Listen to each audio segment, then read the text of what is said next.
Dr. Satinder Sartaaj as I welcome him on stage. Dr. Satinder Sartaaj. Welcome, bye. And before I give the stage away to Vijaypal Brar, let's take a look at the AV, please.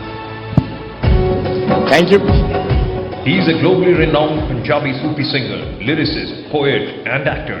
His first music album, Ibadat, was released in 2009 and thereafter there has been no stopping him. He has taken Punjabi Sufi music to music lovers across the world. His collaborations with Nelly Furtado, Talib Kweli and other American music stars combined with his collaboration with Shabana Azmi on the film The Black Prince have helped graduate this prolific performer to a grander playing field. His humble reflection of being the first Indian man with a turban to walk the red carpet at Cannes is in stride with the modesty he champions. Ladies and gentlemen, Dr. Satinder Sartaaj. And before I give the stage away to Vijaypal, I'd like to say this to Dr. Sartaaj कि देर ना नहीं सही तुसी आए तो सही. I'm so sorry. Thank you, Mr. Thank you, Bisha. Doctor साहब बहुत बहुत स्वागत है. Thank you, Brad sir.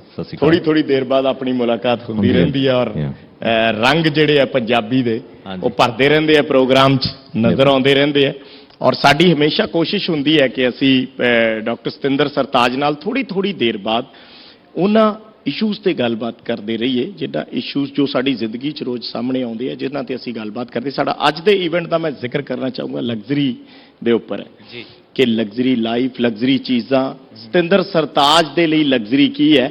ਮੈਂ ਗੱਲਾਂ ਬਾਤਾਂ ਦੇ ਵਿੱਚ ਜਾਊਂਗਾ ਪਰ ਜਿਹੜਾ ਇੱਕ ਗਾਇਕ ਹੁੰਦਾ ਇੱਕ ਸਿੰਗਰ ਹੁੰਦਾ ਉਸ ਦੀ ਇੰਟਰੋਡਕਸ਼ਨ ਜਿਹੜੀ ਹੁੰਦੀ ਹੈ ਮੈਨੂੰ ਲੱਗਦਾ ਉਸ ਦੀ ਸ਼ੁਰੂਆਤ ਉਸ ਦੀ ਕਲਾ ਦੇ ਨਾਲ ਹੋਣੀ ਚਾਹੀਦੀ ਹੈ ਔਰ ਜਿਵੇਂ ਤੁਸੀਂ ਹਰ ਸਟੇਜ ਦੀ ਸ਼ੁਰੂਆਤ ਪਹਿਲਾਂ ਕਰਦੇ ਰਹੇ ਹੋ ਸੋ ਅੱਜ ਦੀ ਸ਼ੁਰੂਆਤ ਵੀ ਮੈਂ ਸਾਈਂ ਤੋਂ ਇੱਕ ਵਾਰੀ ਜ਼ਰੂਰ ਚਾਹੂੰਗਾ ਫਿਰ ਅੱਗੇ ਆਪਾਂ ਗੱਲਬਾਤ ਕਰਾਂਗੇ. ਅੱਛਾ ਮੈਨੂੰ ਤਾਂ ਲੱਗਿਆ ਸੀ ਆਪਾਂ ਗੱਲਾਂ ਕਰਨ ਲਈ ਆਏ ਆ.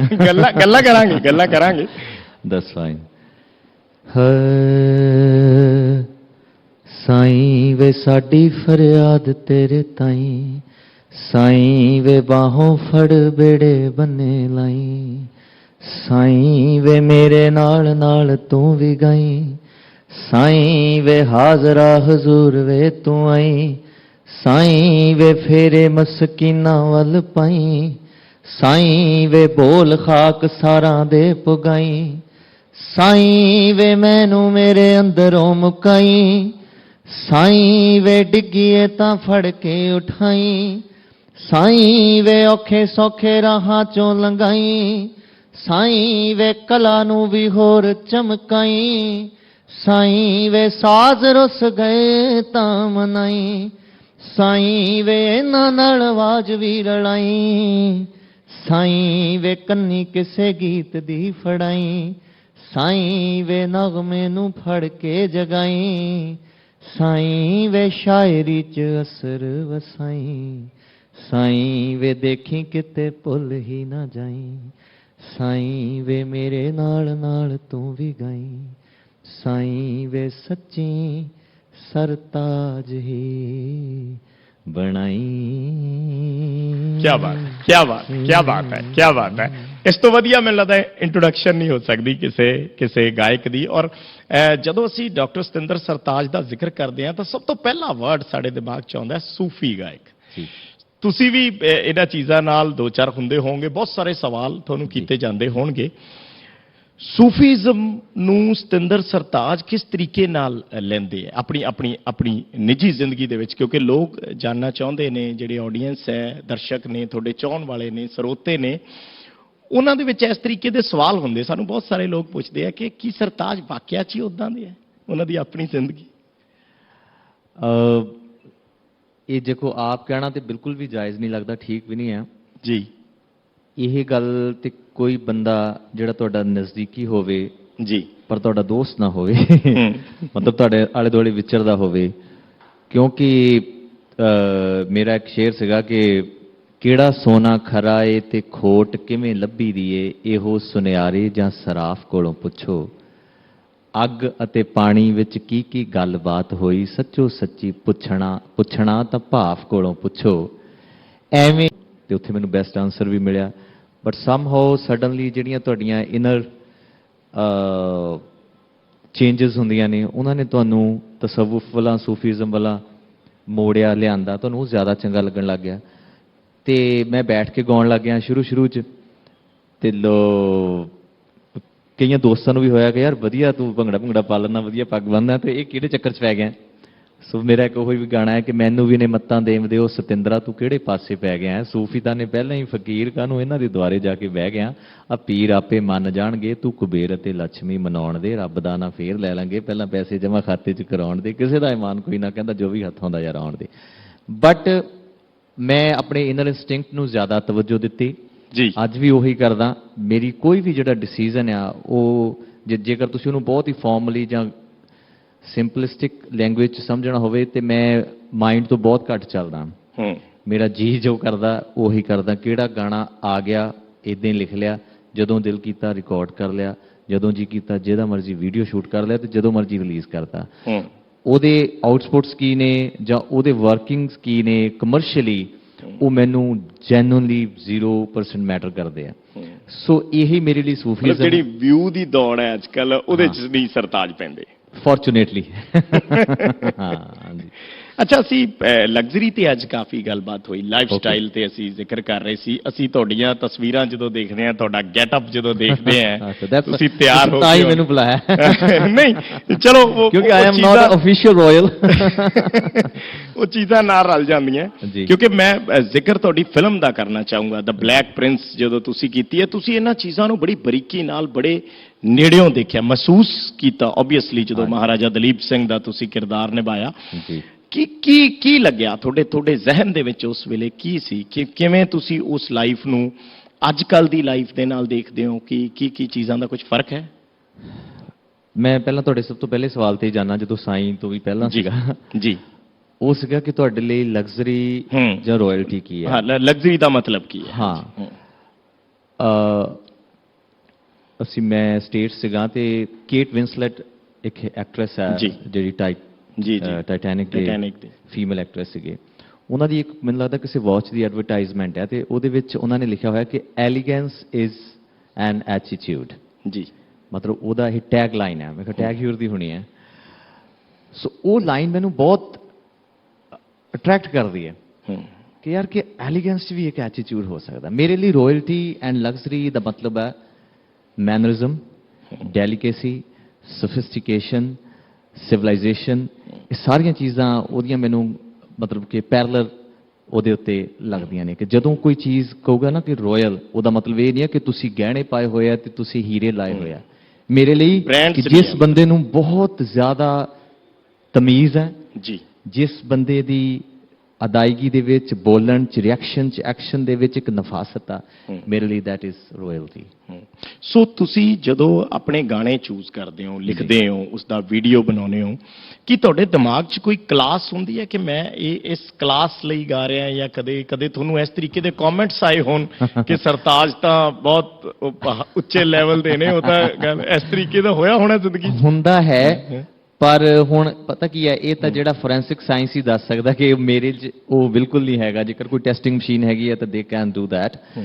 ਕਿ ਮੇਰੇ ਲਈ ਕਦੀ ਵੀ ਇੰਨਾ ਜ਼ਰੂਰ ਹੈ ਕਿ ਜਦੋਂ ਵੀ ਕੋਈ ਗਾਣਾ ਲਿਖ ਹੋ ਜਾਂਦਾ, ਉਸ ਤੋਂ ਬਾਅਦ ਜਦੋਂ ਮੈਨੂੰ ਰਿਕਾਰਡ ਕਰਦਾ ਤੇ ਮੇਰੇ ਜ਼ਿਹਨ ਦੇ ਵਿੱਚ ਸਟੇਜ ਹੁੰਦੀ ਹੈ। ਕਦੀ ਟੈਲੀਵਿਜ਼ਨ ਜਾਂ ਸਿਨੇਮਾ ਨਹੀਂ ਹੁੰਦਾ ਕਿ ਅੱਛਾ ਇਹ ਟੀਵੀ ਤੇ ਕਿੱਦਾਂ ਲੱਗੂਗਾ, ਇਹ ਰੇਡੀਓ ਤੇ ਕਿਹੋ ਜਿਹਾ ਵੱਜੇਗਾ, ਇਹ ਕਿਸ ਤੇ ਵੱਜੇਗਾ। ਮੈਨੂੰ ਹੁੰਦਾ ਕਿ ਸਟੇਜ ਤੇ ਕਿਹੋ ਜਿਹਾ ਲੱਗੇਗਾ। ਉਹ ਮੇਰੀ ਪ੍ਰਾਇੋਰਿਟੀ ਆ। ਮੈਂ ਮਤਲਬ ਜੇਕਰ ਮੇਰੀ ਪਹਿਲੀ ਆਸ਼ਕੀ ਸਟੇਜ ਹੈ, ਬਾਕੀ ਸਾਰੀਆਂ ਚੀਜ਼ਾਂ ਮੇਰੇ ਲਈ ਸੈਕੰਡਰੀ ਨੇ। ਫਿਲਮਸ ਵੀ ਮਤਲਬ ਕਿ ਮੈਂ ਉਨੀ ਇੰਜੋਏ ਨਹੀਂ ਕਰਦਾ ਜਿੰਨੀ ਮੈਂ ਸਟੇਜ ਕਰਦਾ। ਸੋ ਕਦੀ ਵੀ ਕਲਾਸ ਮੇਰੇ ਜ਼ਿਹਨ 'ਚ ਨਹੀਂ ਹੁੰਦੀ। ਇਹ ਜ਼ਰੂਰ ਖੁਆਹਿਸ਼ ਹੁੰਦੀ ਹੈ ਕਿ ਯਾਰ ਤਮਾਮ ਦੁਨੀਆ ਦੇ ਲੋਕ, ਚਾਹੇ ਉਹ ਖੇਤੀਬਾੜੀ ਕਰਦੇ, ਚਾਹੇ ਉਹ ਦੁਕਾਨਦਾਰ ਆ, ਚਾਹੇ ਉਹ ਪ੍ਰਿੰਸੀਪਲ ਆ, ਚਾਹੇ ਉਹ ਕੋਈ ਨਿਊਜ਼ 18 ਦਾ CEO ਆ, ਉਹ ਸਾਰਿਆਂ ਨੂੰ ਇੱਕੋ ਜਿਹਾ ਸਮਝ ਆਉਣ, ਸਾਰੇ ਉਹਦੇ ਨਾਲ ਗੁਣਗੁਣਾਉਣ। ਸੋ ਜਿਹੜੀ ਮੇਰੀ ਜ਼ਿੰਦਗੀ ਦੀ, ਜਦੋਂ ਵੀ ਕੋਈ ਪੁੱਛਦਾ ਤੁਹਾਡਾ ਕੋਈ ख्वाब ਹੈ, ਮੇਰਾ ਇੱਕੋ ਹੀ ख्वाब ਹੈ ਕਿ ਮੁਕੰਮਲ ਜਹਾਨ 'ਚ ਜਿੰਨੀਆਂ ਵੀ ਲੈਂਗੁਏਜਸ ਨੇ, ਚਾਹੇ ਜੈਪਨੀਜ਼ ਨੇ, ਸਪੈਨਿਸ਼ ਨੇ, ਫ੍ਰੈਂਚ ਨੇ, ਕੋਈ ਵੀ ਲੋਕ ਨੇ, ਤੁਸੀਂ, ਮੈਂ ਗੁਰਮੁਖੀ ਦਾ ਬੇਟਾ ਮੈਨੂੰ ਤੋਰਦੇ ਨੇ, ਤੁਸੀਂ ਪੰਜਾਬੀ ਜ਼ੁਬਾਨ ਦੇ ਨੁਮਾਇੰਦੇ ਹੋ, ਇਹਦੇ ਪੋਇਟ ਹੋ, ਇਹਦੇ ਸ਼ਾਇਰ ਹੋ। ਮੇਰੀ ਇਹ ਖੁਆਇਸ਼ ਹੈ ਕਿ ਤੁਹਾਡੀ ਸ਼ਾਇਰੀ ਦੇ ਤਸੱਵਰ ਨੂੰ, ਤੁਹਾਡੇ ਖਿਆਲਾਤ ਨੂੰ ਤਮਾਮ ਦੁਨੀਆ ਦੇ ਲੋਕ ਘੱਟੋ ਘੱਟ ਜੇਕਰ ਇੰਜੋਏ ਨਹੀਂ ਕਰ ਸਕਦੇ, ਘੱਟੋ ਘੱਟ ਅੰਡਰਸਟੈਂਡ ਜ਼ਰੂਰ ਕਰਨ। ਸੋ ਦਿਸ ਇਜ਼ ਦੀ ਓਨਲੀ ਚਲੋ ਤੁਸੀਂ ਆਪ ਹੀ ਜ਼ਿਕਰ ਕਰ ਲਿਆ, ਮੈਂ ਉਸ ਤੇ ਆ ਰਿਹਾ ਸੀ, ਉਸ ਦੀਆਂ 2 ਲਾਈਨਾਂ ਜ਼ਰੂਰ ਸੁਣਨੀਆਂ, ਗੁਰਮੁਖੀ ਦਾ ਬੇਟਾ। मैं तो ये समझता कि यार राजे दिल कभी उनके रूबरू भी हो जाए, शायरी तो होती रहती है, गुफ्तगू भी हो जाए। गाने तो तुझ मेरी रोज ही सुनते हो, भी नहीं चलो हाँ जिन्हों खुद बना के शायर करते ने बख्शी कविता, जिन्हों खुद बना के शायर करते ने बख्शी कविता, सरताज नाम दे के ਉਹਨੂੰ ਖੋਰ ਦੇ ਨੇ ਅੱਖਰ, ਉਤਰੇ ਨਾ ਜੋ ਖੁਮਾਰੀ ਉਸ ਲੋਰ ਦੇ ਨੇ ਅੱਖਰ, ਜੀ ਮੈਂ ਗੁਰਮੁਖੀ ਦਾ ਬੇਟਾ ਮੈਨੂੰ ਤੋਰ ਦੇ ਨੇ ਅੱਖਰ, ਮਾਂ ਖੇਲਣੇ ਨੂੰ ਦਿੱਤੇ ਆ ਕਿਸੇ ਹੋਰ ਦੇ ਨੇ। ਕਿਆ ਬਾਤ ਹੈ, ਕਿਆ ਬਾਤ ਹੈ, ਕਿਆ ਬਾਤ ਹੈ। ਵਾਕਈ ਇਹ ਚੀਜ਼ਾਂ ਜਿਹੜੀਆਂ ਹੁੰਦੀਆਂ ਤੁਹਾਨੂੰ ਬਹੁਤ ਨਜ਼ਦੀਕ ਲੈ ਆਉਂਦੀਆਂ ਕਿਰਦਾਰਾਂ ਦੇ, ਜਿਸ ਤਰੀਕੇ ਨਾਲ ਤੁਸੀਂ ਜਿਹੜੀ ਜ਼ਿੰਦਗੀ ਜਿਉ ਰਹੇ ਹੋ, ਜਿਸ ਵਰਲਡ 'ਚ ਆਪਾਂ ਰਹਿੰਦੇ ਹਾਂ, ਜਿਸ ਭਾਸ਼ਾ ਨੂੰ ਆਪਾਂ ਬੋਲਦੇ। ਕਿਉਂਕਿ ਮੈਂ ਇੱਥੇ ਜ਼ਿਕਰ ਜ਼ਰੂਰ ਕਰਨਾ ਚਾਹੂੰਗਾ, ਤੁਸੀਂ ਜ਼ਫਰਨਾਮਾ ਗਾਇਆ ਜੀ, ਔਰ ਮਤਲਬ ਮੈਨੂੰ ਇਹ ਲੱਗਦਾ ਕਿ ਸ਼ਾਇਦ ਅਸੀਂ ਜਰਨਲਿਸਟ ਹੈ, ਟੀਵੀ ਐਂਕਰ ਹੈ, ਇੰਨੇ ਸਾਲਾਂ ਤੋਂ, ਪਰ ਲੱਖ ਕੋਸ਼ਿਸ਼ ਕਰ ਲਈਏ ਅਸੀਂ ਉਹ ਭਾਸ਼ਾ ਨਹੀਂ ਬੋਲ ਸਕਦੇ ਔਰ ਉਸ ਤਰੀਕੇ ਨਾਲ ਨਹੀਂ ਗਾ ਸਕਦੇ। ਪਰ ਉਸ ਮੈਂ ਉਸ ਨੂੰ ਗੀਤ ਤਾਂ ਨਹੀਂ ਕਹੂੰਗਾ, ਜ਼ਫਰਨਾਮਾ ਜਿਹੜਾ ਤੁਸੀਂ ਉਸ ਦੇ ਵਿੱਚ ਜੋ ਤੁਸੀਂ ਸ਼ਬਦਾਵਲੀ, ਉਹਦੇ ਪਿੱਛੇ ਕਿਸ ਤਰੀਕੇ ਦੀ ਮਿਹਨਤ ਸੀ ਔਰ ਕਿਵੇਂ ਤੁਸੀਂ ਉਸ ਭਾਸ਼ਾ ਨੂੰ ਸਿੱਖਿਆ ਔਰ ਗਾਇਆ? ਫਿਰ ਉਸ ਜਿਵੇਂ ਮੇਰਾ ਡਿਪਲੋਮਾ ਸੀਗਾ ਐਕਚੁਅਲੀ ਜ਼ੁਬਾਨੇ ਫਾਰਸੀ ਦੇ ਵਿੱਚ ਡਿਊਰਿੰਗ ਡਾਕਟਰੇਟ ਮੇਰੀ, ਕਿਉਂਕਿ PhD ਸੂਫੀ ਮਿਊਜ਼ਿਕ 'ਚ ਹੈ, ਸੋ ਨੈਸੈਸਿਟੀ ਵੀ ਸੀਗੀ, ਨੀਡ ਵੀ ਸੀਗੀ, ਤੇ ਮੇਰੀ ਖੁਆਇਸ਼ ਵੀ ਸੀਗੀ, ਮੇਰੀ ਡਿਜ਼ਾਇਰ ਵੀ ਸੀ। ਤੇ ਸਬਬ ਨਾਲ ਯੂਨੀਵਰਸਿਟੀ ਦੇ ਵਿੱਚ ਹੀ ਡਿਪਾਰਟਮੈਂਟ ਆਫ ਉਰਦੂ ਵੀ ਹੈਗਾ, ਪਰਸ਼ੀਅਨ ਵੀ ਡਿਪਾਰਟਮੈਂਟ ਹੈਗਾ, ਤੇ ਡਿਊਰਿੰਗ ਡਾਕਟਰੇਟ ਮੇਰਾ 2 ਸਾਲ ਦਾ ਉਹ ਸਰਟੀਫਿਕੇਟ ਕੋਰਸ ਐਂਡ ਡਿਪਲੋਮਾ ਹੋਇਆ ਸੀਗਾ, ਤੇ ਉਹਦੇ ਨਾਲ ਤੁਹਾਡੀ ਜਿਹੜੀ ਮੁਹੱਬਤ ਆ ਜ਼ੁਬਾਨ ਨਾਲ ਹੋਰ ਵੱਧ ਜਾਂਦੀ ਹੈ। ਔਰ ਦੂਸਰੀ ਉਸ ਚੀਜ਼ ਦਾ ਕਨੈਕਸ਼ਨ ਅੱਜ ਦੀ ਇਸ ਰਾਇਲਟੀ ਦੇ ਨਾਲ ਇਸ ਤਰ੍ਹਾਂ ਜਾਂਦਾ, ਕਿਉਂਕਿ ਸ਼ੇਰੇ ਪੰਜਾਬ ਮਹਾਰਾਜਾ ਰਣਜੀਤ ਸਿੰਘ ਜਿਹੜੇ ਕਿ ਮੈਨੂੰ ਲੱਗਦਾ ਕਿ ਬਿਗੇਸਟ ਰਾਇਲ ਸਾਡੀ ਇਸ ਡਾਇਸਪੋਰਾ ਦੇ ਹੋਏ ਆ, ਉਹਨਾਂ ਦੀ ਦਰਬਾਰੀ ਜ਼ੁਬਾਨ ਫਾਰਸੀ ਸੀ। ਜਦੋਂ ਲਾਹੌਰ ਦਰਬਾਰ ਲੱਗਦਾ ਤਾਂ ਉਹਦੇ ਵਿੱਚ ਜਿੰਨੀ ਵੀ ਦਰਬਾਰੀ ਕੰਮਕਾਜ ਹੁੰਦੇ ਆ, ਆਫੀਸ਼ੀਅਲ ਜਿਹੜੀ ਜਿੰਨਾ ਵੀ ਵਰਕ ਹੋਣਾ, ਉਹਦਾ ਜਿਹੜਾ ਲਿੰਗੁਇਸਟਿਕ ਪਾਰਟ ਆ ਉਹ ਪਰਸ਼ੀਅਨ ਆ। ਇਹ ਆਪਣੇ ਆਪ 'ਚ ਇੱਕ ਬਹੁਤ ਵੱਡੀ ਚੇਂਜ ਵੀ ਸੀਗੀ, ਕਹਿ ਸਕਦਾ ਬਹੁਤ ਵੱਡੀ ਚੀਜ਼ ਹੈ ਕਿ ਅਸੀਂ ਸਾਡੀ ਜਿਹੜੀ ਸਪਤ ਸਿੰਧੂ, ਉਸ ਤੋਂ ਬਾਅਦ ਪੰਜਾਬ, 7 ਤੋਂ 5 ਹੋ ਕੇ ਉਹਨਾਂ ਦੀ ਆਫੀਸ਼ੀਅਲ ਲੈਂਗੁਏਜ ਉਹ ਕਿਉਂ ਰੱਖੀ ਹੋਗੀ, ਉਹਦੇ ਕੋਈ ਰੀਜ਼ਨਸ ਹੋਣਗੇ। ਕਿਉਂਕਿ ਉਸ ਤੋਂ ਪਹਿਲਾਂ ਹਮਲਾਵਰ ਚਾਹੇ ਇੱਥੇ ਆਉਂਦੇ ਹੋਣਗੇ ਜਾਂ ਇੱਥੇ ਲੋਕ ਜ਼ਿਆਦਾ ਰਹਿ ਗਏ ਹੋਣਗੇ ਜਿਹੜੇ ਉਸ ਜ਼ਬਾਨ ਨੂੰ ਜਾਂ ਤਾਂ ਪੌਸ਼ ਸਮਝਦੇ ਆ, ਅਲੀਟ ਸਮਝਦੇ ਆ, ਰਾਇਲ ਸਮਝਦੇ ਆ, ਪ੍ਰੋਬੇਬਲੀ ਇਹ ਹੋਊਗਾ, ਜਾਂ ਉਹਦੇ ਵਿੱਚ ਪੋਸੀਬਿਲਿਟੀਜ਼ ਜ਼ਿਆਦਾ ਹੋਣਗੀਆਂ, ਕੈਪੇਬਿਲਿਟੀਜ਼ ਜ਼ਿਆਦਾ ਹੋਣਗੀਆਂ। ਸੋ ਇੱਕ ਤਾਂ ਤੁਸੀਂ ਅੱਜ ਵੀ ਕਦੀ ਸਰਵੇ ਕਿਸੇ ਤੋਂ ਕਰਵਾ ਕੇ ਦੇਖਿਓ ਜਾਂ ਕਿਸੇ ਨੂੰ ਜ਼ਰੂਰ ਕਹੋ ਕਿ PhD ਕਰੇ ਕੋਈ ਲਿੰਗੁਇਸਟਿਕ ਡਿਪਾਰਟਮੈਂਟ ਦੇ ਵਿੱਚ, ਕਿ ਸਾਡੀ ਜ਼ੁਬਾਨੇ ਪੰਜਾਬੀ ਦੇ ਵਿੱਚ ਕਿੰਨੇ ਲਫ਼ਜ਼ ਜਿਹੜੇ ਆ ਜ਼ੁਬਾਨੇ ਉਰਦੂ ਦੇ ਹੈਗੇ ਆ। ਉਰਦੂ ਦੇ ਜੀ ਪਰਸੈਂਟੇਜ ਕੱਢੋਗੇ ਤਾਂ ਮੈਨੂੰ ਲੱਗਦਾ 40+ ਜਾਣੀ ਆ। ਸਾਨੂੰ ਜ਼ਿਆਦਾਤਰ ਪਤਾ ਨਹੀਂ ਲੱਗਦਾ, ਕਈ ਲਫ਼ਜ਼ ਇਹੋ ਜਿਹੇ ਨੇ। ਪੰਜਾਬ ਲਫ਼ਜ਼ ਆਪਣੇ ਆਪ 'ਚ ਪਰਸ਼ੀਅਨ ਦਾ ਲਫ਼ਜ਼ ਹੈ, ਸਰਦਾਰ ਪਰਸ਼ੀਅਨ ਦਾ ਲਫ਼ਜ਼ ਹੈ, ਸਰਤਾਜ ਪਰਸ਼ੀਅਨ ਦਾ ਲਫ਼ਜ਼ ਹੈ, ਸਰਪੇਜ ਪਰਸ਼ੀਅਨ ਦਾ ਲਫ਼ਜ਼ ਹੈ, ਜਿੰਨੇ ਤੁਸੀਂ ਲਾਓਗੇ ਉਹ ਸਾਰੇ ਉਹਨਾਂ ਦੇ ਨੇ। ਸੋ ਇਸ ਕਰਕੇ ਉਹ ਹੌਲੀ ਹੌਲੀ ਜਿਹੜੀ ਤਾਂਘ ਹੈ ਉਹ ਜ਼ਫਰਨਾਮੇ ਤੱਕ ਪਹੁੰਚਦੀ ਆ। ਜਦੋਂ ਸਾਹਿਬ ਕਮਾਲ ਦਸਵੇਂ ਨਾਨਕ ਇੱਕ ਇੰਨੀ ਪ੍ਰੋਫਾਊਂਡ ਕ੍ਰੀਏਟੀਵਿਟੀ, ਇੰਨੀ ਪ੍ਰੋਫਾਊਂਡ ਪੋਇਟਰੀ ਇੱਕ ਲੈਟਰ ਦੀ ਫਾਰਮ ਦੇ ਵਿੱਚ ਉਹਨੂੰ ਬਿਊਟੀਫਾਈ ਕਰਕੇ, ਇੱਕ ਉਹਦਾ ਸ਼ਾਇਰੀ ਦਾ ਦੇਖੋ ਇੱਕੋ ਇੱਕ ਮਕਸਦ ਜਮਾਇਨਾ ਹੁੰਦਾ ਕਿ ਕੋਈ ਵੀ ਸਿੱਧੀ ਕਹੀ ਹੋਈ ਚੀਜ਼ ਨੂੰ ਜਦੋਂ ਤੁਸੀਂ ਬਹਿਰ, ਤਰਨਮ ਤੇ ਇੱਕ ਫਾਰਮੇਸ਼ਨ 'ਚ ਕਹਿ ਦਿੰਦੇ ਆ ਤੇ ਉਹਦਾ ਅਸਰ ਮੈਨੂੰ ਲੱਗਦਾ 100 ਗੁਣਾ ਹੋ ਜਾਂਦਾ। ਮੈਂ ਇੱਕ ਵਾਰੀ ਗਾਣਾ ਲਿਖਿਆ ਸੀਗਾ ਕਿ ਗੱਲ ਦਾ ਗੀਤ ਬਣਾਉਣਾ ਇੱਕ ਉਸਤਾਦੀ ਏ, ਵੈਸੇ ਹੀ ਚੰਗੀ ਲੱਗਦੀ ਗੱਲ ਤਾਂ ਸਾਦੀ ਏ।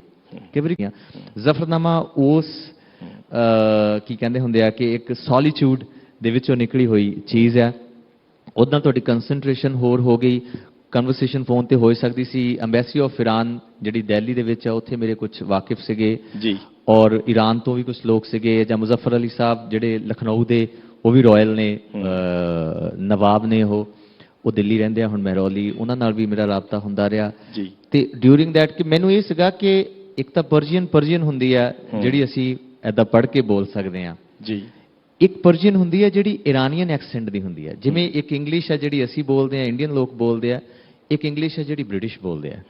ਉਹਦੇ ਵਿੱਚ ਤੁਸੀਂ 100 ਜ਼ੋਰ ਲਾ ਲਓ, ਫਰਕ ਕਿਤੇ ਨਾ ਕਿਤੇ ਐਕਸੈਂਟ ਦਾ ਰਹਿਣਾ ਹੀ ਰਹਿਣਾ ਹੈ। ਤਾਂ ਹੀ ਜਦੋਂ ਕਿਸੇ ਫਿਲਮ ਦੇ ਲਈ ਐਕਟਰ ਨੂੰ ਚੂਜ਼ ਕੀਤਾ ਜਾਂਦਾ ਤੇ ਉਹਦੇ ਐਕਸੈਂਟ ਨੂੰ ਸਭ ਤੋਂ ਪਹਿਲਾਂ ਪ੍ਰਾਇੋਰਟਾਈਜ਼ ਕੀਤਾ ਜਾਂਦਾ, ਫਿਰ ਉਹਦੀਆਂ ਬਾਕੀ ਲੁੱਕਸ ਤੇ ਉਹਦੀਆਂ ਚੀਜ਼ਾਂ ਦੇਖੀਆਂ ਜਾਂਦੀਆਂ। ਤੁਸੀਂ ਫਿਰ ਕਹੋਗੇ ਕਿ ਵਾਰ-ਵਾਰ ਕਹਿ ਰਿਹਾ, ਪਰ ਇੰਨਾ ਕੁ ਧੱਕਾ ਤੇ ਇੱਕ ਗਾਇਕ ਨਾਲ ਚੱਲ ਜਾਂਦਾ ਹੈ।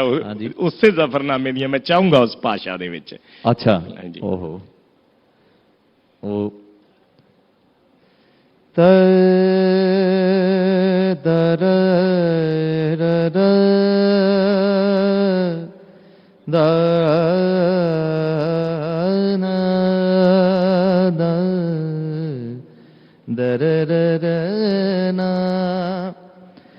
कमाले करामात कायम करीम, रजा बख्शे राज़क रहा कुन रहीम, अमा बख्श बख्शिंदे यो दस्तगीर, खता बख्शे रोजी दे हो दिल पजीर, शहनशाह खूबी दे हो रहनमू, के बीगुनो भी चुनो चूबे नमू, ना साजो ना बाजो ना फौजो ना फर्श, खुदाबंद बख्शिंदे ऐशो अर्श, जहां पाक ज़ीरस्त ज़ाहिर ज़हूर, अतामी दहद हम चू हाज़िर हजूर, अता बख्श हो पाक परवरदिगार, रहीम अस्त रूज़ी दहद हर देहार, के साहिब दयारस्त आज़म अज़ीम, के हुस्नल जमालस्त राज़िक रहीम, के साहिब शऊर अस्त आजिज़ नवाज, गरीबल परस्तो गनीमुल गुदाज, शरीयत परस्तो फजीलत माब, हकीकत शनासो नबियो किताब, के दानिश पे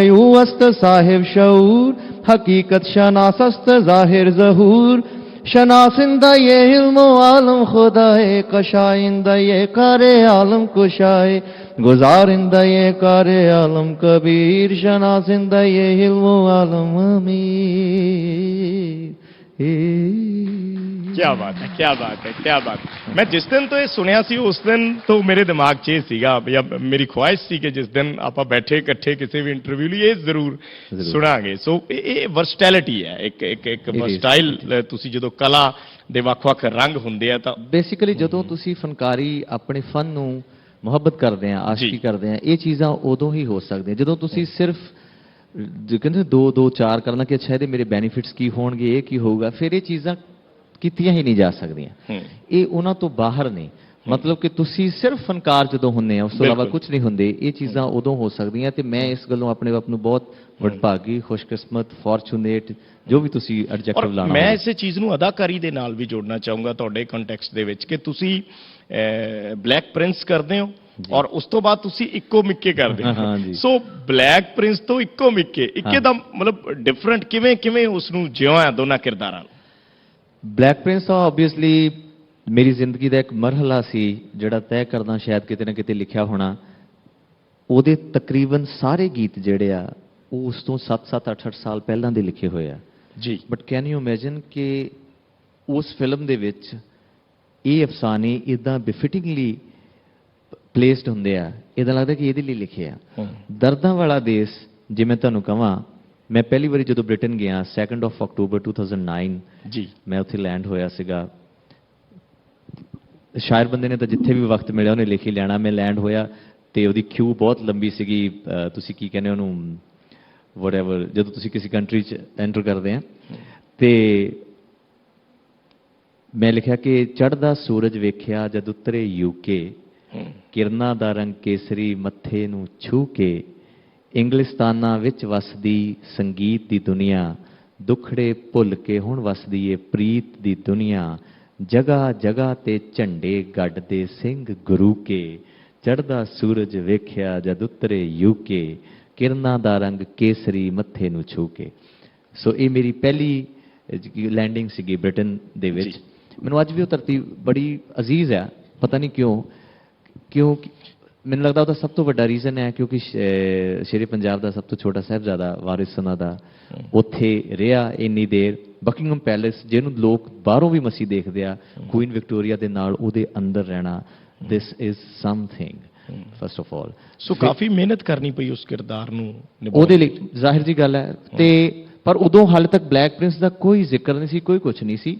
ਮੈਨੂੰ ਕਿਸੇ ਸਾਡੇ ਦੋਸਤ ਸੀ, ਉਹ ਹੁਣ ਦੁਨੀਆ 'ਚ ਨਹੀਂ ਰਹੇ, ਹਰਵਿੰਦਰ ਸਿੰਘ ਰਾਣਾ ਉਹਦਾ ਨਾਮ ਹੈ। ਉਹ ਜਿਹੜੇ ਹੁਣ ਤਾਂ ਕੁਈਨ ਵਿਕਟੋਰੀਆ ਐਲਿਜ਼ਾਬੈਥ ਵੀ ਨਹੀਂ ਰਹੇ, ਉਹਨਾਂ ਦੇ ਯਾਰਡ 'ਚ ਜਦੋਂ ਦੀ ਪਿਛਲੀ ਜੁਬਲੀ ਹੋ ਰਹੀ ਸੀ 75th ਆਈ ਥਿੰਕ ਜਾਂ 50th, ਤੇ ਉਹਨਾਂ ਦੇ ਯਾਰਡ ਤੇ ਸੀਗੇ ਨਾਲ ਇੱਕ ਨੀਲੀ ਦਸਤਾਰ ਵਾਲੇ ਤੁਸੀਂ ਸਿੰਘ ਦੇਖੇ ਹੋਣੇ ਆ, ਉਹਨਾਂ ਦੀ ਆਣੀ ਜਾਣੀ ਸੀ ਬਕਿੰਗਮ ਪੈਲੇਸ ਰਾਇਲਸ ਦੇ ਨਾਲ।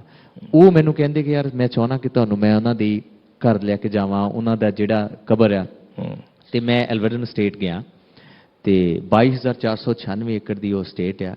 ਮੈਂ ਵਾਹਿਦ ਮੈਨੂੰ ਲੱਗਦਾ ਇਕਲੌਤਾ ਕਹਿ ਲਓ ਜਾਂ ਥੋੜ੍ਹੇ ਬਹੁਤ ਹੋਰ ਵਡਭਾਗੀ ਹੋਣਗੇ ਜਿਨ੍ਹਾਂ ਨੇ ਉਹ ਘਰ ਅੰਦਰੋਂ ਵੇਖਿਆ। ਠੀਕ ਹੈ। ਜਿਹੜਾ ਮਹਾਰਾਜਾ ਦਲੀਪ ਸਿੰਘ ਦੀ ਐਲਵਰਡਨ ਸਟੇਟ ਆ ਉਹ 1899 'ਚ ਉਹਨਾਂ ਦੀ ਮੌਤ ਤੋਂ ਬਾਅਦ ਉਹ ਨਿਲਾਮ ਹੋ ਗਈ ਤੇ ਉਹ ਗਿਨੀਜ਼ ਫੈਮਿਲੀ ਜਿਹੜੀ ਗਿਨੀਜ਼ ਬੀਅਰ ਦੇ ਮਾਲਕ ਆ, Guinness Book of World Record ਵੀ ਸ਼ਾਇਦ ਉਹਨਾਂ ਦਾ ਹੀ ਆ, ਉਹਨਾਂ ਨੇ ਬਾਏ ਕਰ ਲਈ ਸੀ ਉਦੋਂ। ਮੈਨੂੰ ਆਫਟਰ ਦੀ ਬਲੈਕ ਪ੍ਰਿੰਸ ਉਹਨਾਂ ਨੇ ਮੈਨੂੰ ਉੱਥੇ ਬੁਲਾਇਆ, ਮਤਲਬ ਕਿ ਇੱਕ ਕਿਸਮ ਦੀ ਇਨਵੀਟੇਸ਼ਨ ਦਿੱਤੀ ਕਿ you should come and visit this place. ਅੱਜ ਵੀ ਉਹਨਾਂ ਦੇ ਘਰ ਦੇ ਜਿਹੜੀਆਂ ਗੇਟ ਦੇ ਉੱਪਰ DSC ਲਿਖਿਆ ਹੋਇਆ, ਦਲੀਪ ਸਿੰਘ ਦੇ ਲੋਗੋਸ ਐਮਬਲਮਸ ਲੱਗੇ ਹੋਏ ਆ। ਮੈਂ ਅੰਦਰ ਗਿਆ, ਸੈਕੰਡ ਵਰਲਡ ਵਾਰ ਦੇ ਵਿੱਚ ਉਹ ਅਮਰੀਕਨ ਆਰਮੀ ਦਾ 에ਅਰ ਬੇਸ ਸੀਗਾ ਜੀ, ਕਿਉਂਕਿ ਉਹ ਜੰਗਲ ਆਲੇ ਦੁਆਲੇ ਤੇ ਉਹਨੂੰ ਥੋੜਾ ਜਿਹਾ ਇੱਕ ਕਿਸਮ ਦਾ ਉਹ ਮਿਲ ਜਾਂਦੀ ਹੈ, ਉਹ ਦਿਖਦਾ ਨਹੀਂ ਹੈਗਾ ਕਿਤੇ। ਸੋ ਉਦੋਂ ਤੋਂ ਲੈ ਕੇ ਜਿਹੜੀ ਪਹਿਲੀ ਮੇਰੀ ਵਿਜ਼ਿਟ ਸੀ ਐਲਵਰਡਨ ਸਟੇਟ ਦੀ ਬਾਹਰ, ਕਿਉਂਕਿ ਉਹ ਬਾਹਰ ਇੱਕ ਚਰਚ ਹੈ, ਉਹਦੇ ਵਿੱਚ ਉਹਨਾਂ ਦੀ ਕਬਰ ਹੈ। ਉਦੋਂ ਐਲਵਰਡਨ ਦੇ ਗੇਟ ਤੋਂ ਅਸੀਂ ਨਿਕਲ ਗਏ ਸੀ। ਬਾਅਦ ਚ ਬਲੈਕ ਪ੍ਰਿੰਸ ਦੀ ਜਰਨੀ ਤੋਂ ਬਾਅਦ ਤੁਸੀਂ ਉਸ ਘਰ ਦੇ ਅੰਦਰ ਵੀ ਦਾਖਲ ਹੋਣ ਦੇ ਕਾਬਿਲ ਹੋ ਸਕੇ, ਇਹ ਤੁਹਾਡੀ ਅਕੰਪਲਿਸ਼ਮੈਂਟ ਜਾਂ ਅਚੀਵਮੈਂਟ ਆ। ਪਰ ਥੈਟਫੋਰਡ ਦੇ ਵਿੱਚ ਇੱਕ ਫੈਸਟੀਵਲ ਹੁੰਦਾ, ਮੈਨੂੰ ਉਹਨਾਂ ਨੇ ਗੈਸਟ ਆਫ ਆਨਰ ਬੁਲਾਇਆ, ਮਤਲਬ ਬ੍ਰਿਟਿਸ਼ ਪੀਪਲ, ਉਹਨਾਂ ਨੇ ਇੱਕ ਬਰਾਊਨ ਗਾਏ, ਉਹਨਾਂ ਦੇ ਲਈ ਤਾਂ ਗਾਏ ਹੀ ਹੋਣਾ, ਕਿ ਉਹਨਾਂ ਨੇ ਮੈਨੂੰ ਇੰਨਾ ਆਨਰ ਦਿੱਤਾ ਕਿ ਮੈਨੂੰ ਉਸ ਫੈਸਟੀਵਲ ਦਾ ਗੈਸਟ ਆਫ ਆਨਰ ਦੇਣਾ, ਇਹ ਆਪਣੇ ਆਪ 'ਚ ਇੱਕ ਬਹੁਤ ਵੱਡੀ।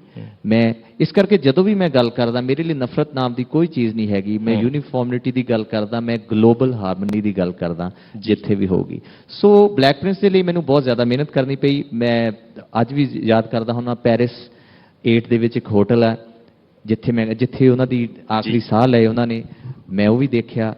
ਲੰਡਨ ਦੇ ਵਿੱਚ ਜਿਹੜਾ ਰੈਂਟਲ ਘਰ ਲਿਆ ਉਹਨਾਂ ਨੇ, ਉਹ ਵੀ ਦੇਖਿਆ। ਉਹਨਾਂ ਦੇ ਬੱਚਿਆਂ ਕਿੱਥੇ ਕਿੱਥੇ ਰਹੇ, ਉਹ ਹੁਣ ਲਾਇਬ੍ਰੇਰੀਜ਼ ਨੂੰ ਚਲ ਗਏ। ਸਾਰੀਆਂ ਚੀਜ਼ਾਂ ਨੂੰ ਮਾਣਿਆ, ਨੇੜਿਓਂ ਦੇਖ ਕੇ ਫਿਰ ਤੁਸੀਂ ਉਹਨਾਂ ਦਾ ਜਿਹੜਾ ਬੋਨ ਸਟਰਕਚਰ ਕ੍ਰੀਏਟ ਕਰ ਸਕਦੇ ਔਨ ਸਕਰੀਨ, ਕਿ ਜੇਕਰ ਉਹ ਬਲਿੰਕ ਵੀ ਕਰਨਗੇ ਤੇ ਉਹਦਾ ਕੀ ਮਾਇਨਾ ਹੋਏਗਾ। ਸੋ ਓਬਵੀਅਸਲੀ ਜਿਹੜੀਆਂ ਬਾਕੀ ਗੱਲਾਂ ਨੇ, ਕਿਉਂਕਿ ਕੁਈਨ ਵਿਕਟੋਰੀਅਨ ਐਰਾ ਦਾ 18th ਸੈਂਚਰੀ ਦਾ ਬ੍ਰਿਟਿਸ਼ ਐਕਸੈਂਟ ਸਮਹਾਉ ਮੇਨਟੇਨ ਕਰਨਾ, ਬਟ ਉਹਦੇ ਵਿੱਚ ਇੰਡੀਅਨਿਟੀ ਵੀ ਰਹਿਣੀ ਚਾਹੀਦੀ, ਬਿਕੋਜ਼ ਤੁਸੀਂ 8-9 ਸਾਲ ਤੱਕ ਇੱਕ ਆਪਣੀ ਮਾਂ ਬੋਲੀ ਵੀ ਬੋਲੀ ਹੈ। ਸੋ ਉਹ ਜਿਹੜਾ ਟਿੰਚ ਸੀਗਾ, ਉਹ ਜਿਹੜਾ ਡਿਲੇਮਾ ਸੀਗਾ, ਉਹਨੂੰ ਪੋਰਟਰੇ ਕਰਨਾ on screen, it was so tough, but I think it ਵੈਂਟ well. ਚਲੋ ਆਪਣੇ ਕੋਲੇ ਆਖਰੀ 2-3 ਮਿੰਟ ਬਚੇ ਹੈ। ਮੈਂ ਸ਼ੋਹਰਤ ਦਾ ਮਤਲਬ ਸਰਤਾਜ ਦੇ ਲਈ ਕੀ ਹੈ? ਮੈਂ ਸਵਾਲ ਇਸ ਲਈ ਪੁੱਛਣਾ ਚਾਹੁੰਦਾ ਕਿ 3-1-43 ਅੱਛਾ, ਪਤਾ ਹੋਣਾ ਤੁਹਾਨੂੰ, ਹੈ ਨਾ? ਯੂਨੀਵਰਸਿਟੀ ਵਾਲੇ ਬੰਦੇ ਸਮਝ ਸਕਦੇ ਆ। 2-1-43 ਕਿਉਂਕਿ ਮੇਰਾ 2-3-25 ਸੀ ਜੀ। ਅੱਛਾ, ਸੋ ਇਸ ਕਰਕੇ ਮੈਂ ਉਸ ਚੀਜ਼ ਨੂੰ ਸਮਝਦਾ ਕਿ ਯੂਨੀਵਰਸਿਟੀ ਦੇ ਉਸ ਹੋਸਟਲ ਤੋਂ ਹਾਂਜੀ ਨਿਕਲ ਕੇ ਆਉਣਾ, ਜਿਹੜੀਆਂ ਗੱਲਾਂ ਤੁਸੀਂ ਕਰ ਰਹੇ ਹੋ ਕਿ ਮੈਂ ਉੱਥੇ ਕਿਸ ਤਰੀਕੇ ਨਾਲ ਚੀਜ਼ਾਂ ਫੀਲ ਕੀਤੀਆਂ। ਤੁਹਾਡੇ ਗਾਣੇ ਦੀਆਂ ਇੱਕ ਲਾਈਨਾਂ ਸੀ, ਬੜੀਆਂ ਲੰਮੀਆਂ ਰਾਹਾਂ ਨੇ ਸਤਿੰਦਰ ਤੋਂ ਸਰਤਾਜ ਦੀਆਂ। ਸੋ ਉਹਨਾਂ ਰਾਹਾਂ ਤੇ ਚੱਲਦੇ ਹੋਏ ਸਰਤਾਜ ਨੇ ਸ਼ੋਹਰਤ ਨੂੰ ਕਿਸ ਤਰੀਕੇ ਨਾਲ ਮਹਿਸੂਸ ਕੀਤਾ, ਜਾਂ ਅੱਜ ਸਰਤਾਜ ਕਿਵੇਂ ਮਹਿਸੂਸ ਕਰਦੇ ਨੇ? ਸ਼ੋਹਰਤ ਦਾ ਮਤਲਬ ਕੀ ਹੈ? ਪਹਿਲੀ ਗੱਲ ਤਾਂ ਸ਼ੋਹਰਤ ਦੇ ਨਾਲ ਜਿਹੜਾ ਮੈਂ, ਤੁਸੀਂ ਕਹਣਾ ਵੈਸੇ ਗਾਣਾ ਗਾਉਂਦੇ ਨਹੀਂ, ਵੈਸੇ ਗਾਣੇ ਦੀਆਂ ਲਾਈਨਾਂ ਸੁਣਾਈ। ਨਹੀਂ ਬਿਲਕੁਲ ਗਾਓ, ਬਿਲਕੁਲ। ਮੈਂ ਗਾ ਨਹੀਂ ਰਿਹਾ ਕਿ ਇਹੋ ਦੌਲਤ ਤੇ ਸ਼ੋਹਰਤ ਹਰੇਕ ਨੂੰ ਤਾਂ ਪਚਦੀ ਵੀ ਹੈ ਨਹੀਂ, ਇਸ ਪਿੱਛੋਂ ਜ਼ਮੀਰ ਚੰਗੇ ਚੰਗਿਆਂ ਦੀ ਬਚਦੀ ਵੀ ਹੈ ਨਹੀਂ।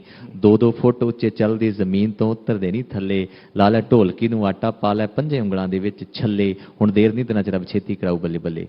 ਪਰ ਮੈਂ ਫਿਰ ਤੁਹਾਨੂੰ ਕਹਿਣਾ ਕਿ ਸ਼ੋਹਰਤ ਹੋ ਸਕਦਾ ਤੁਸੀਂ ਸਮਝਦੇ ਹੋ ਕਿ ਮੈਨੂੰ ਸ਼ੋਹਰਤ ਮਿਲੀ, ਜਾਂ ਤੁਸੀਂ ਇੱਕ ਫੇਮਸ ਸੈਲੀਬ੍ਰਿਟੀ ਹੋ ਜਾਂ ਸਟਾਰ ਹੋ, ਵਟਐਵਰ ਤੁਸੀਂ ਕਹੋਗੇ ਜੀ, ਬਟ ਮੈਨੂੰ ਤੁਸੀਂ ਕਿਤੇ ਵੀ ਕਸਮ ਖਿਲਾ ਸਕਦੇ ਹੋ, ਮੈਨੂੰ ਕਦੀ ਇਹ ਫੀਲ ਹੀ ਨਹੀਂ ਹੁੰਦਾ ਕਿ ਅੱਛਾ ਕਿ ਤੁਸੀਂ ਪਤਾ ਨਹੀਂ ਕੀ ਬਣ ਗਿਆ ਜਾਂ ਕੀ ਹੋ ਗਿਆ। ਉਹ ਲੋਕ ਜਦੋਂ ਤੁਹਾਨੂੰ ਆ ਕੇ ਦੱਸਦੇ, ਫਿਰ ਤੁਹਾਨੂੰ ਲੱਗਦਾ ਯਾਰ ਅੱਛਾ ਇਹ ਤਾਂ ਬੜਾ ਪਿਆਰ ਕਰ ਰਹੇ ਆ ਸਾਨੂੰ। ਹੁਣ ਵੀ ਇੱਕ ਬੱਚਾ ਆਇਆ ਸੀ, ਉਹ ਵਿਚਾਰਾ ਕਹਿੰਦਾ ਮੈਂ ਤੁਹਾਨੂੰ 2010 ਤੋਂ ਸੁਣ ਰਿਹਾ, ਉਹਦੀਆਂ ਅੱਖਾਂ 'ਚ ਹੰਝੂ ਆ ਗਏ।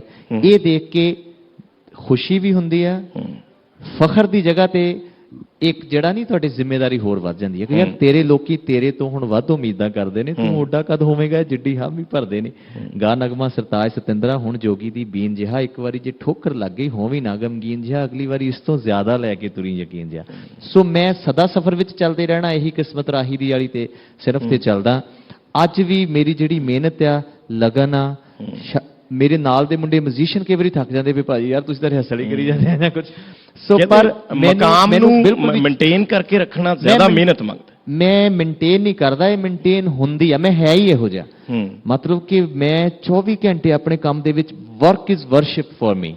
ਮੈਨੂੰ ਇਹ ਲੱਗਦਾ ਕਿ ਮੈਨੂੰ ਇਹ ਨਹੀਂ ਲੱਗਦਾ ਕਿ ਅੱਛਾ ਥੱਕ ਗਏ, ਆਹ ਕੀ ਯਾਰ, ਆਹ ਕੀ ਕਰਨਾ ਪੈ ਰਿਹਾ, ਓਹੋ ਔਖੇ ਹੋ ਗਏ। ਨੋ, ਮੈਨੂੰ ਮੇਰੀ ਇਹ ਆਸ਼ਕੀ ਹੈ, ਮੇਰੀ ਇਹ ਮੁਹੱਬਤ ਹੈ ਜਿਹੜਾ ਕਰ ਰਿਹਾ। ਸੋ ਸ਼ੋਹਰਤ ਮਿਲ ਗਈ ਆ, ਉਹ ਇੱਕ ਬੋਨਸ ਆ, ਪਰ ਤੁਸੀਂ ਇੱਕ ਫਨਕਾਰ ਹੋ, ਇਹ ਵੀ ਆਪਣੇ ਆਪ 'ਚ ਇੱਕ ਬਲੈਸਿੰਗ ਹੈ। ਕਿਉਂਕਿ ਤੁਹਾਡੇ ਨਾਂ ਨਾਲ ਜਦੋਂ ਵੀ ਜ਼ਿਕਰ ਹੁੰਦਾ ਸੂਫੀ ਗਾਇਕੀ ਦਾ ਹੁੰਦਾ, ਪਰ ਜਦੋਂ ਅਸੀਂ ਯਾਮਾ ਸੁਣਦੇ ਆ ਅੱਧੀ ਕਿੱਕ ਤੇ ਸਟਾਰਟ ਮੇਰਾ ਯਾਮਾ, ਉਦੋਂ ਫਿਰ ਲੱਗਦਾ ਕਿ ਯਾਰ ਕਿਸ ਤਰੀਕੇ ਦੀ ਸੋਚ ਹੈ, ਕਿਵੇਂ ਉਹਨਾਂ ਗਾਣਿਆਂ ਨੂੰ ਉਹਦੀ ਮੈਂ ਤੁਹਾਨੂੰ ਰੀਜ਼ਨ ਨਹੀਂ ਦੇਣਾ ਚਾਹੀਦਾ, ਉਹ ਵੀ ਨੈਚੁਰਲੀ ਆਇਆ ਸੀਗਾ।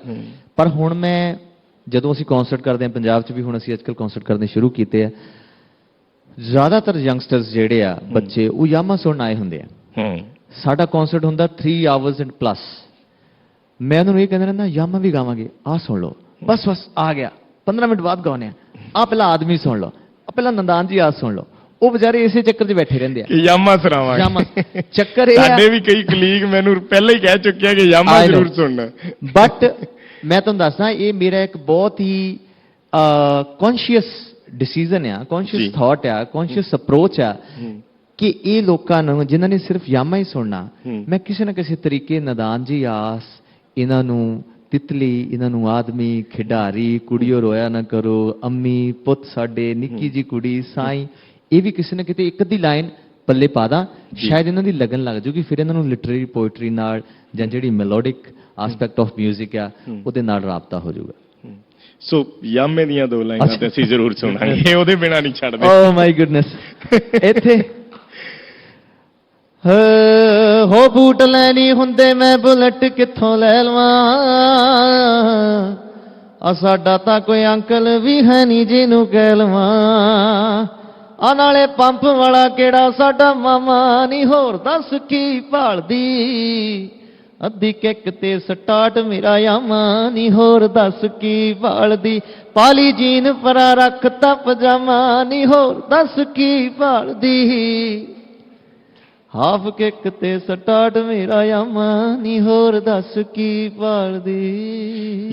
ਯਾਮਾ ਤਾਂ ਕਹਿੰਦੇ ਤੁਹਾਡਾ ਚੋਰੀ ਹੋ ਗਿਆ ਸੀ, ਉਸ ਤੋਂ ਬਾਅਦ ਯਜਦੀ ਤੇ ਆ ਗਏ ਸੀ। ਇਹ ਤੁਹਾਨੂੰ ਪਤਾ ਲੱਗ ਗਿਆ? ਇਹ ਪਤਾ ਸਾਨੂੰ, ਕਈ ਗੱਲਾਂ ਅਸੀਂ ਜਾਣਦੇ ਆ। ਸ਼ਾਇਦ ਉਹ ਗਾਣਾ ਤੁਸੀਂ ਗਾਇਆ ਨਹੀਂ। ਮੈਂ ਗਾਇਆ ਨਹੀਂ, ਬਣਾ ਲਿਆ। ਉਹ ਯਜਦੀ ਵੀ ਅਸੀਂ ਪਹਿਲਾਂ ਜਦੋਂ ਯਾਮਾ ਚੋਰੀ ਹੋ ਗਿਆ ਤੇ ਫਿਰ ਅਸੀਂ, ਮੈਨੂੰ ਹੁਸ਼ਿਆਰਪੁਰੋਂ ਮਿਲਿਆ ਸੀ, ਮੈਂ ਆਪਣੀ ਫੋਰਡ ਐਂਡੈਵਰ ਸਭ ਤੋਂ ਪਹਿਲੀ ਕਾਰ ਸੀ, ਉਹਦੇ ਵਿੱਚ ਪਿੱਛੇ ਜਿਵੇਂ ਨਹੀਂ ਕੱਟਾ ਸਿੱਟ ਕੇ ਲਿਆਉਂਦੇ ਗੋਆ ਨੰਬਰ ਦਾ, ਸੋ ਉਹ ਮੈਂ ਲੈ ਕੇ ਆਇਆ। ਫਿਰ ਅਸੀਂ ਉਹਨੂੰ ਰੈਡੀ ਕਰਵਾਇਆ, ਕਈ ਚੀਜ਼ਾਂ ਉਹਦੀਆਂ ਇੱਥੇ ਨਹੀਂ ਮਿਲਦੀਆਂ ਸੀ, ਕੈਲਕਟਾ ਤੋਂ ਮੰਗਵਾਈਆਂ। ਉਹਦੇ 9-10 ਸ਼ੇਅਰ ਨੇ, ਉਹ ਗਾਣਾ ਬਣ ਗਿਆ, ਉਹ ਮਿਊਜ਼ੀਕਲੀ ਵੀ ਬਣ ਗਿਆ, ਡੱਬ ਵੀ ਹੋ ਗਿਆ, ਤੇ ਹੁਣ ਮੈਂ ਚੰਡੀਗੜ੍ਹ ਦੀਆਂ ਸੜਕਾਂ ਤੇ ਆਪ ਯਜ਼ਦੀ ਚਲਾ ਕੇ ਉਹਨੂੰ ਸ਼ੂਟ ਵੀ ਕਰ ਲਿਆ। We will release it soon. So ਹੁਣ ਅੱਗੇ ਤੁਹਾਡਾ ਕੋਈ ਮੂਵੀ ਪ੍ਰੋਜੈਕਟ ਕੁਝ ਐਸਾ? ਮੂਵੀ, ਹਾਂਜੀ ਹਾਂ, ਅੱਜ ਹੀ ਮੈਨੂੰ ਯਾਦ ਆਇਆ, ਨੀਰੂ ਹੋਣਾ ਨੇ ਕੁਝ ਪੋਸਟ ਕੀਤਾ ਹੋਇਆ, ਕਲੀ ਜੋਟਾ ਉਹਦਾ ਨਾਮ ਹੈ, ਔਰ ਬਹੁਤ ਹੀ ਇੱਕ ਟੱਚਿੰਗ ਸਬਜੈਕਟ ਆ। ਇੱਕ ਇੱਥੇ ਪੰਜਾਬ ਦੀ ਧਰਤੀ ਦਾ, ਮੁਕਤਸਰ ਦਾ ਹੀ ਇੱਕ ਬਹੁਤ ਰੀਅਲ ਇੰਸੀਡੈਂਟ ਸੀਗਾ, ਉੱਥੋਂ ਦੀ ਸਟੋਰੀ ਹੈ। ਕਲੀ ਜੋਟਾ ਉਹਦਾ ਨਾਮ ਹੈ। ਵਿਜੇ ਕੁਮਾਰ ਅਰੋੜਾ ਦਾਦੂ ਜਿਹਨਾਂ ਨੂੰ ਕਹਿੰਦੇ, ਉਹਨਾਂ ਨੇ ਡਾਇਰੈਕਟ ਕੀਤੀ, ਵਾਮਿਕਾ ਨਾਲ ਹੈ। ਤੇ ਮੈਨੂੰ ਲੱਗਦਾ ਕਿ ਇੱਕ ਪੰਜਾਬੀ ਸਿਨੇਮਾ ਦੇ ਵਿੱਚ ਇੱਕ ਬਹੁਤ ਹੀ ਖੂਬਸੂਰਤ ਆਯਾਮ ਉਹਦੇ ਨਾਲ ਸ਼ੁਰੂ ਹੋਏਗਾ, ਇੱਕ ਸਟਲ, ਇੱਕ ਸੈਟਿਸਫੈਕਟਰੀ, ਇੱਕ ਸੈਂਸਿਬਲ ਸਿਨੇਮਾ, ਸ਼ਾਇਦ ਲੋਕਾਂ ਨੂੰ ਚੰਗਾ ਲੱਗੂਗਾ। ਸੋ 3rd of Feb ਨੂੰ ਪ੍ਰੋਬੇਬਲੀ ਇਹ ਰਿਲੀਜ਼ ਹੋ ਗਈ। ਚਲੋ ਆਖਰੀ, ਜਿਹੜਾ ਕੋਈ ਵੀ ਗੀਤ ਸਰਤਾਜ ਦੇ ਸਭ ਤੋਂ ਦਿਲ ਦੇ ਨੇੜੇ ਹੈ, ਜਿਹੜਾ ਤੁਹਾਨੂੰ ਆਪਣਾ ਗੀਤ ਸਭ ਤੋਂ ਅੱਛਾ ਲੱਗਦਾ ਹੋਵੇ। ਗੁੱਡਨੈਸ,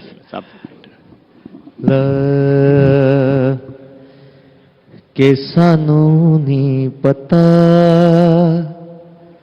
ਇਹ ਰਾਹ ਜਾਂਦੇ ਕਿਹੜੇ ਪਾਸੇ, ਕਿ ਸਾਨੂੰ ਨਹੀਂ ਪਤਾ ਇਹ ਰਾਹ ਜਾਂਦੇ ਕਿਹੜੇ ਪਾਸੇ, ਤੇਰੇ ਤੇ ਡੋਰੀਆਂ ਨੀ ਮੇਰੀਏ ਨਾਦਾਨ ਜਈਏ ਆਸੇ, ਕਿ ਸਾਨੂੰ ਨਹੀਂ ਪਤਾ ਇਹ ਰਾਹ ਜਾਂਦੇ ਕਿਹੜੇ ਪਾਸੇ। ਹਾਂ, ਸੂਰਜ ਨੂੰ ਫਿਕਰ ਸਾਡੀ ਵੇਲੇ ਨੇ ਸ਼ਾਮਾਂ ਦੇ, ਉੱਪਰੋਂ ਸਿਰਨਾਵੇਂ ਹੈ ਨਹੀਂ ਮੰਜ਼ਿਲ ਮੁਕਾਮਾਂ ਦੇ, ਸਫਰਾਂ ਤੇ ਆ ਸੈਰਾਂ ਤੇ ਨਹੀਂ ਕਿ ਪਰਾਂ ਤੇ ਆ,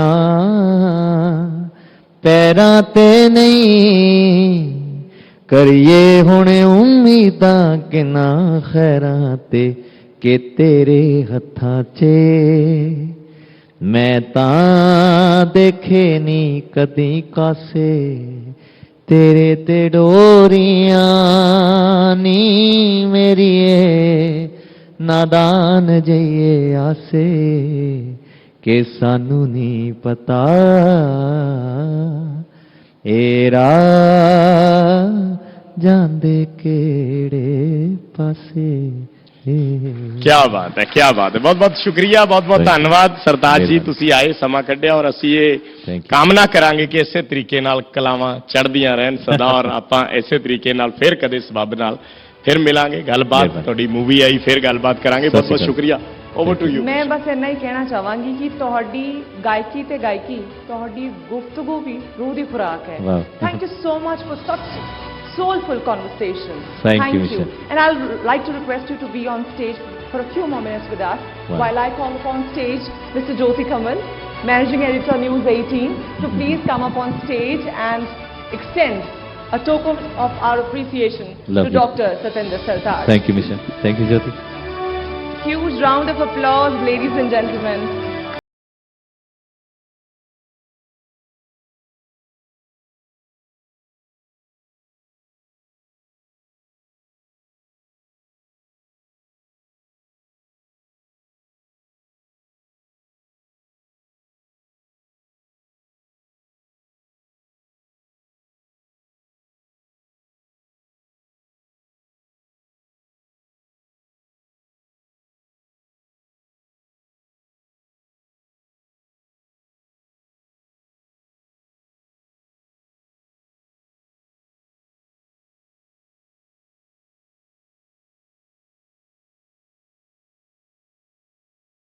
Round of applause, ladies and gentlemen, Dr. Satinder Sartaaj.